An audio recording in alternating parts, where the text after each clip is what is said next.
Fala galera, tudo bom? Beleza? Estamos iniciando aí mais um vídeo e hoje é a primeira semana de outubro e outubro é o que, Jean? É o mês do Halloween. Mentira. É o mês da Reforma Protestante, né? É isso aí. E como nós sempre aqui, né, do grego, nós estamos no mês de outubro falando um pouquinho sobre reforma, né? Sim. No nosso podcast está voltado para a política esse ano, né? A gente não vai falar lá no podcast da reforma protestante, nós vamos trabalhar aí mais com a questão política, né? Porque a gente julga ser importante. Sim. Inclusive, se você não conhece nosso site, acessa lá agora, dogrego.com. Lá tem vários podcasts, inclusive 2 podcasts que a gente lançou no mês de setembro sobre política. Isso aí. Isso é muito importante para você ter um voto consciente, né? Isso é verdade. Mas esse, como a gente falou, esse mês especificamente a gente vai apresentar para vocês 4 livros voltados aí para assuntos relacionados à reforma então protestante. Não vai ter teologia sistemática e não vai ter bíblia de estudo. É isso aí. Hoje nós vamos começar aqui então mostrando para vocês esse livro que chama Teologia dos Reformadores, de Timothy George. Isso. Esse livro, Rafa, é um dos livros mais utilizados pelo pessoal que fala sobre reforma. Ele é muito citado nas fontes, bibliografias. Muitas pessoas que vão falar sobre os reformadores citam esse livro. É verdade. Eu acho que é um dos principais. Tem um podcast, eu não me lembro agora o nome, mas é lá do Bibotalk, em que o Jonas Madureira está sendo entrevistado e ele está falando a respeito da reforma. Uhum. Ele falou que ele leu esse livro 4 vezes já. Então. Entendeu? Porque possui um conhecimento muito bom a respeito da história da reforma. Você sabe por que ele leu 4 vezes? Porque ele queria passar essa vida 4 vezes sem poder ler. Esse é o lema do Jonas, né? Então, mas esse livro é muito bom. Ele vai apresentar coisas aqui de Martinho Lutero, Ulrico Zwinglio, João Calvino, Menon Simons, e essa edição trouxe aí um plus, né? Vamos dizer assim. Ela vem falar também de William Tyndale. Isso. Pra quem não conhece, William Tyndale tem um filme, inclusive, no YouTube, do William Tyndale. Ele trabalhou na tradução da Bíblia para a língua inglesa. E é legal que para ele levar a Bíblia a outros lugares, cara, ele escondia a Bíblia dentro de saco de farinha. Pra poder transportar isso sem ser pego pelo sistema. Literalmente dava pra cheirar a Bíblia, né? Deixa quieto, pessoal. Mas é isso aí. Então a gente vai mostrar aqui pra vocês agora só os detalhes aí do livro. Bom, tá aqui então, né, ó, 500 anos da Reforma. Esse livro ele foi lançado no ano passado. Isso, foi 2017. 2017. Essa edição ela é edição revisada e ampliada. Por causa do motivo que o Rafael falou, Isso, do William Tyndale. Tem um acréscimo. A versão original é de 94, né? A gente vai mostrar aqui. Então tá aqui, ó, né, Teologia dos Reformadores. Aqui tá a foto deles, Jean. Eu sei que esse aqui é Lutero, Zwinglio. Esse aqui é Calvino. Esse aqui é Calvino? Esse é Calvino. Então, um dos dois aqui, um é Menon Simons e o outro é o William Tyndale. Eu não sei de cabeça, eu não sei falar, não. E é da Edições Vida Nova, né? É importante falar isso. Vida Nova, com relação ao material de reforma, cara, tem bastante coisa lá. Publicaram muita coisa boa. Sim. Muita coisa boa. Tinha até um selo do Lutero mostrando lá 2017, depois no finalzinho nós mostramos o que tem nesse livro. É verdade. Bom, aqui no início do livro nós temos algumas recomendações, né, de várias pessoas aqui que leram o livro. Como o livro é americano, os prefácios são tudo por pastores americanos. Né? Isso aí. Então nós temos aqui, a tradução foi feita por Gerson Dudus, Valéria Fontana, Lucília Marques. O capítulo 6 foi acrescentado. E aqui então nós temos algumas informações técnicas, né? Como a gente falou, olha, a primeira edição ela é de 94, né? E ela foi ampliada agora em 2017 por causa aí dos 500 anos da reforma, né? A Vida Nova trouxe esse livro aí pra gente com essa ampliação como um presente aí de 500 anos da reforma. E aqui nós temos então o sumário, né, gente? Sim. Isso é bem legal que ele vai tratar cada capítulo de um reformador, né? Primeiro ele vai fazer o prefácio da segunda edição, o prefácio da primeira, as reduções gráficas, né? Aí ele vai trazer uma introdução ascendente por Deus, a teologia e a vida espiritual na Idade Média tardia. E aí depois ele vai falar sobre os reformadores, cada um na sua principal linha, assim, vamos colocar, ó, anciano pela graça, Martinho Lutero, né? Ele vai falar que Lutero teve aquela vontade de procurar sobre a graça, lendo Romanos, ele teve todo aquele entendimento, né, para romper com a igreja, né? Nós sabemos que Lutero sofreu com isso, né? Sim. Lutero ele era um monge e ele buscava de todo jeito de alguma forma, nas suas obras, até nas suas penitências, buscar a justificação de Deus. Sim. Até que ele fazia de tudo e ele ainda se sentia que não estava certo, que Deus ainda não o tinha perdoado. Sim, isso é até verdade. então que ele teve um encontro aí com a carta de Romanos e aí foi o que aconteceu. Né? Aconteceu, por isso que ele vai falar sobre isso. Depois nós temos Algo Corajoso para Deus, de Uri Zwingli, né? Depois nós temos A Glória a Deus, de João Calvino, né? Essa questão que tudo é soberania de Deus, tudo parte de Deus, né? E depois nós temos Nenhum Outro Fundamento, sobre Menno Simons, né? Uma Coisa Eu Faço, de William Dale, né? Então esses aqui são os reformadores que o livro vai abordar, falar um pouco da sua vida, da sua teologia, né? Então você pode ver que são poucos capítulos, mas os capítulos têm bastante informações, ó. Você cata aqui, ó, de João Calvino, ó, da página 193 até a 297. São quase 100 páginas falando só de João Calvino, né? O livro todo ele tem uma média de 480 páginas. Isso, então é bem você grande. vê que tem bastante informações aí relevantes desses 5 reformadores, né? Se você quer entender a respeito da Reforma Protestante, Sim. esses caras aqui são os principais. Né? Sim, Vai trazer verdade. informações principais ali de 1517 para frente com relação à Reforma. Realmente é o que aconteceu de melhor, tá registrado aqui. Ele não traz todos os reformadores, né? Não tem Não. Felipe não tem Guilherme Farel, E ele também tem não- Teodoros Beza, tem muita gente ainda aí, mas... E ele também não vai falar de pré-reformadores, né? Isso. Não é a ideia dele de falar aqui, por exemplo, de Johann Hus, John Wycliffe, é verdade. Não Não. vai falar aqui desses caras, não. A ideia é pegar de Martim Lutero pra frente. Sim, então... Bom, pessoal, pra você ter uma ideia, o primeiro capítulo, né, Ascendentes por Deus, a teologia e a vida espiritual na Idade Média tardia, né, ele vai falar, era uma era de ansiedade, né, ele vai explicar sobre isso. Então você pode ver, e o legal é que as notas de rodapé embaixo. Isso ajuda muito na hora da leitura, né. Uma margem boa pra Sim. leitura. Pode ver que são muitas informações referentes a um assunto só, né? Sim. Por isso que o livro é grande, né? Apesar de falar só de 5 reformadores, tem muita informação. Então, pessoal, tem muitas informações que vocês podem ver, ó. Aí vai falar um pouquinho aqui, ó, do pré-reformador, né, mas não muita coisa. Então tem bastante coisa. Vamos abrir um reformadores aqui para nós ver um pouco.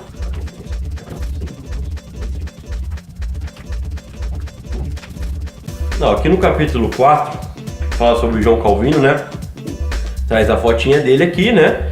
E aí ele vai falar um pouco sobre ele, né? Professor, qual é o principal objetivo da vida humana, né? O aluno é conhecer a Deus. Professor, por que você disse isso? O aluno, porque ele nos criou e nos colocou na terra para ser glorificado em nós. E certamente é correto que dediquemos nossa vida em sua glória, já que ele é o principal dela, né? Catecismo de Genebra de 1541. Vai falar um pouco sobre a crise da teologia reformada, né? Aí ele vai citar, igual ele fala aqui de Calbart, deixou um pastorado campesino na Suíça para se tornar professor de teologia reformada na Universidade de Göttingen, deve ser isso, na Alemanha, né? Então ele vai falar um pouco das pessoas que continuam o legado de Calvino, né? Na questão teológica, né? Ele vai fazer bastante paralelo, ó. O homem por trás do mito, né? Porque João Calvino que ele foi um mito, né? Todo mundo fala, né? E muitas vezes as pessoas não conhecem ele verdadeiramente, como ele era como um homem, né? Uma coisa eu sei, João Calvino ele era muito doente. Ele tinha muita doença, sofria muito de muitas coisas, né?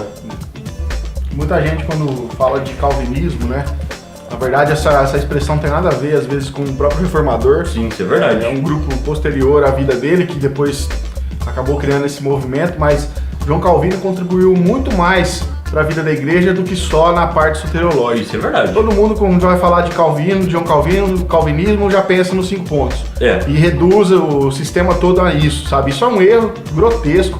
O calvinismo é algo muito grande, é uma maneira de enxergar a vida, é uma cosmovisão, né? E aí, talvez esse livro aqui já ajude a te mostrar aqui a história do reformador e te ver que ele fez muito mais pela igreja do que só falar ali da questão de salvação, né? Ele não foi para Genebra só para ser pastor.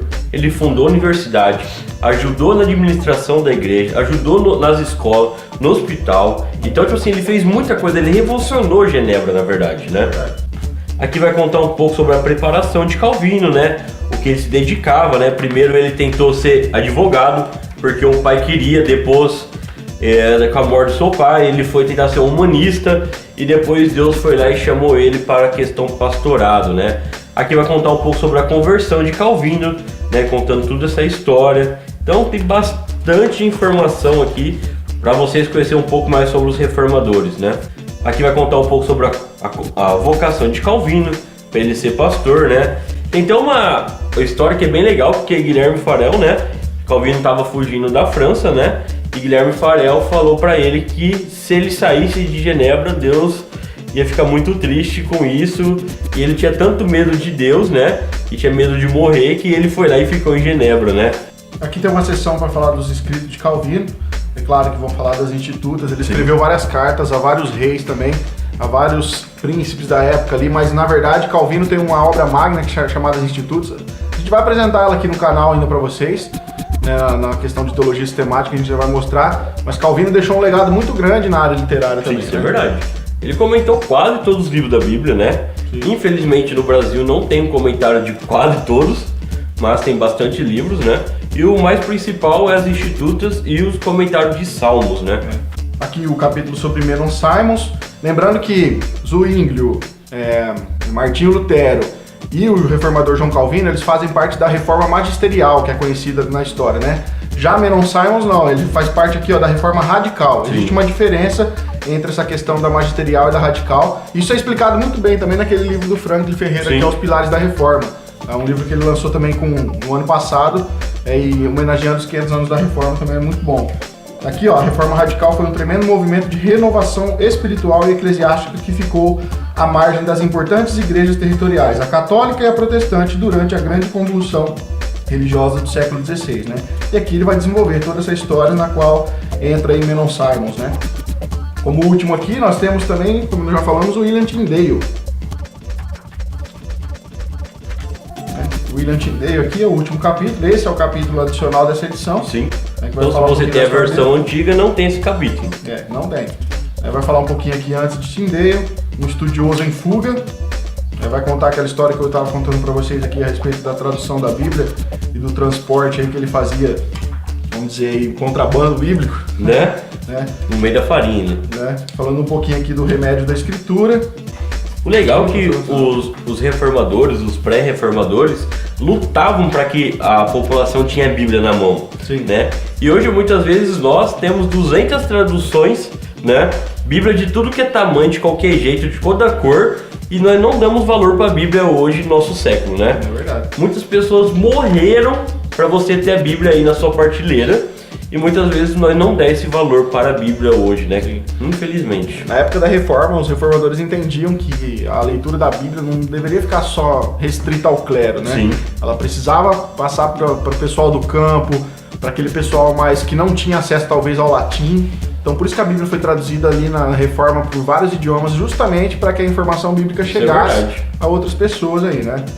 Bom, gente, não tem como mostrar tudo do livro. Esse aqui é um livro especificamente para você ler mesmo, para conhecer a história.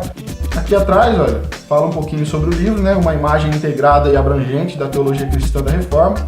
Aqui fala que essa edição comemorativa inclui um novo capítulo sobre William Tyndale, que é o reformador que assumiu uma posição corajosa no nascedouro da Reforma inglesa, acompanhado de bibliografia correspondente. Aqui está o selo, que eu falei para você da Vida Nova, né? Uhum. Então todos os livros comemorativos de 500 anos da Reforma vem com esse selo aqui atrás. Sim.